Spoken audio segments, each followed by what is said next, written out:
week 8, day 3. Had a recovery workout this morning, which was just really nice to just stretch and do some active movement and stretching to kind of just relax my body a little bit. But yeah, that felt great. I felt like I've had more energy definitely today than I did yesterday. My sleep was okay yesterday. Woke up in the middle of the night, and then just kind of tossed and turned for the last few hours before my alarm went off. But I noticed even on some of those nights when I don't get a ton of sleep, I still have a ton of energy for my workouts in the morning because I look forward to it. It's one of the highlights of my day, even leg day, which I don't really like. But once I get going with that workout, it feels pretty good. So it didn't happen overnight for me to be that way. It took time, and it took just the commitment and the repetitive nature of doing it over and over and over again, where it becomes a part of who you are. And like, if I was to miss a day or something, or if I didn't work out in the morning, like, I don't even know how I would be able to function for the rest of that day or react. It just would be like driving me nuts because I didn't do it. So for people that struggle to exercise, just stay committed. You don't have to make a commitment like at this time every day I'm going to do it. Just make a commitment that every day at some point you're going to do it. And then eventually, once it becomes a routine and a habit, then you can start setting the time like, okay, let's see, I get home about 5 o'clock after work today, so every day at 5 o'clock I'm going to work out. And then if you're a morning person and you just want to knock it out in the morning, and because then it's done, you don't have to worry about it for the rest of that day, then you can try adapting and doing it earlier in the day. So for those of you that just have a hard time of sticking with a routine or just the motivation, just first commit to doing it every day, some type of workout. And then after you've done it for a while and you stop missing days, then you can choose a time, and then it becomes a part of you, becomes something that you are. So last few days I've been talking about ingredients that I put into my pre-workout drink. And another ingredient that I include in my workout drink is a 3-gram scoop of colostrum. And what colostrum is it is a byproduct that is produced from mother cows right after they've given birth to their calf. And colostrum, it's like the first milk. And in it, you've got all these immunoglobulins, which are great for the immune system. You've got a lot of beneficial probiotics and prebiotics in that. That's great for your gut bacteria.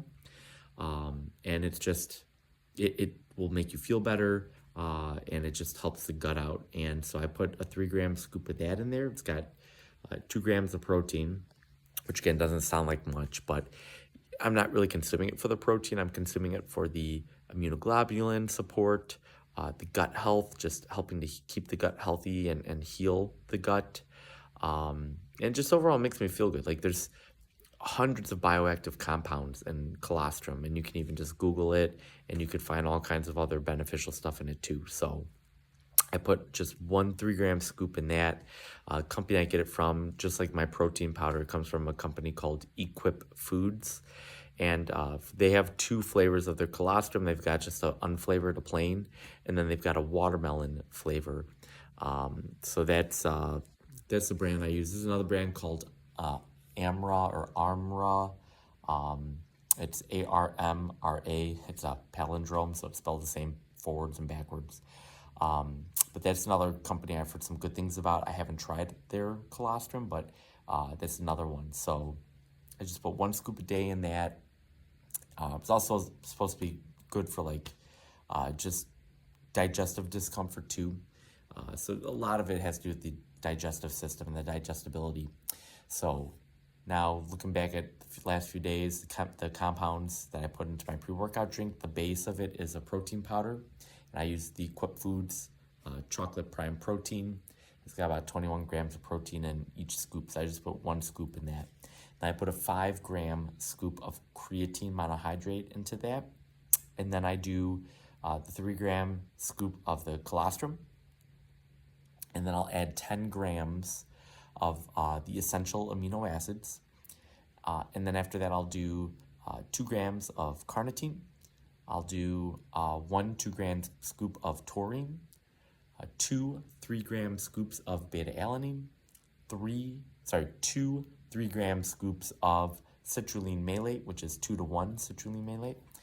And then there's a couple other little things I put in, which I'll go over the next few days. But that's pretty much it. And then I throw 12 ounces of coffee in that in a shaker and mix it all up together, and it tastes fine to me. I mean, some people might think it's a weird taste, but I've gotten used to it. Now, if you're a person that likes to do fasted training in the morning, out of all the ingredients I just listed, you would not want to use the colostrum because there's about 10 calories. You don't want to use essential amino acids because leucine in that will spike insulin, which will break a fast. And then you also would not want to use the no, I think for right now, I think those are the only two. The prime protein powder. I don't think I said that yet. Yeah, you don't want to use that one either because obviously it's going to spike your insulin. It's going to break your fast. But you could do coffee. You could do creatine. You could do the taurine. You could do the carnitine. You could do the beta-alanine. You could do the citrulline malate. And you'll be feeling great. Like you'll still be in a fasted state. It'll give you the energy and the blood oxygenation, the nitric oxide production, all that great stuff that'll help power you through your workout. And the creatine in that. You can put creatine that will not break a fast either. So, yeah, I know it's kind of crazy. It's like I feel like a mad scientist every day putting together these shakes and putting all my bags and containers on my counter and just kind of scooping everything out, throwing it in a shaker. But it works for me. I like it. It gets me going. I've done the fasted training before. I've gotten through it and then had just a regular protein shake with some creatine after as a post-workout drink. It's worked for me before. I did feel like some of my sets and reps, I felt a little tired towards the last few reps.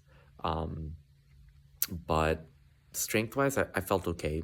It takes some time to get your body adapted to that. It's like if you've been someone that has consumed food prior to working out and you just say, hey, I'm going to go cold turkey, I'm going to fast. It's going to take probably a couple weeks to a month to get your body adapted to that because at first your body's just going to blow through all of your stored glycogen. And then after that, you're going to run out of gas pretty quickly and you're going to feel like you're bonking and that you just have no energy and you can't even crank out any more reps, even if you drop the weight that you typically do. So it is doable. There's a little bit of an adaptation phase and you just have to be patient and work through it. And then after 2 to 4 weeks, your body will adapt and you'll be able to get through those workouts in a fasted state. So hopefully these tips are helping and hopefully that you're able to find something that you can relate to with me on just health and nutrition, what I'm going through right now. If you ever have any questions, please put them down in the comments below. I'm more than happy to comment back or to do a video on a comment. So that's something that I'll throw out there. But just keep it locked in here on my channel. Please like and subscribe and continue to follow along with me as I go through this 26-week ketogenic bodybuilding prep. And I'll see you guys tomorrow.